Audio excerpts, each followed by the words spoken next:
these are unprecedented times for all of us, and that's why it required unprecedented efforts. And India was pretty fortunate that way, that we started the lockdown at a very early stage so that we could at least identify and isolate the cases where the transmission was happening. The issues that were faced at the field level were very similar for, I think, almost all the districts that were affected, in terms of supply chain management, in terms of ensuring everyday supplies for eatables for the public.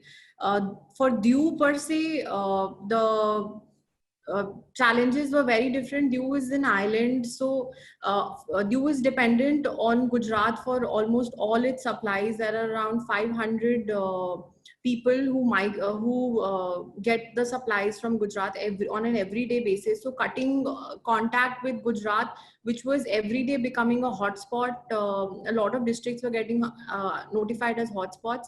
So for that, it was a challenge for us, because we could not cut off there is no local economy, so we had to be dependent.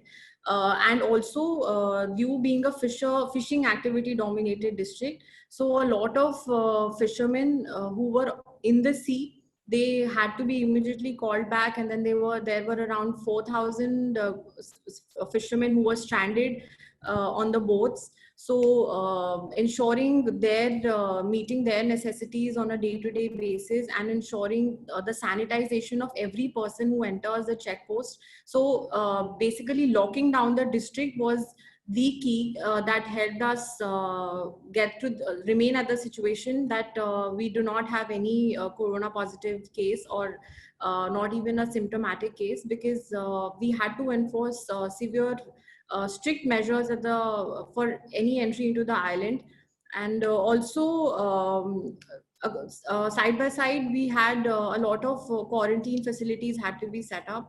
And on an everyday basis, we have a lot of people who are trying to enter the island. Either they also enter by swimming through the creek whenever there's a low tide. So we had to basically sanitize the entire periphery of the island, because it's open for movement that ways.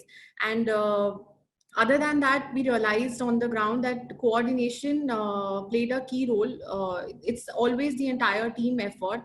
So on a district level also, the team had the devolution of jobs and responsibilities to each and every person.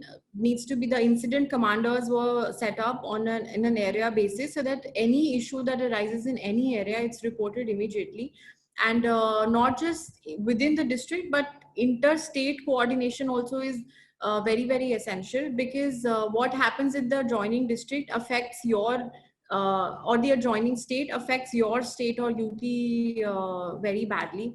So we had constant coordination with all the collectors of Gujarat, because the lot of coordination was needed. And other than that, the civil society coordination also played a very important role. We had they could really help us in terms of filling in the gaps, say in terms of manpower, or in terms of supplies of essentials, or in terms of delivery of food, like Snehal pointed out.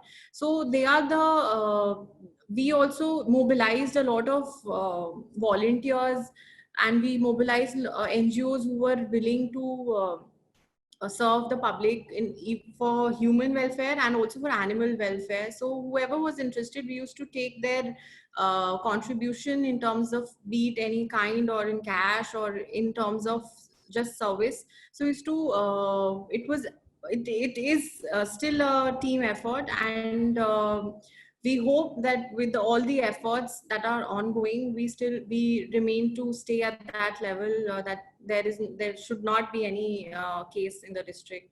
Thank you.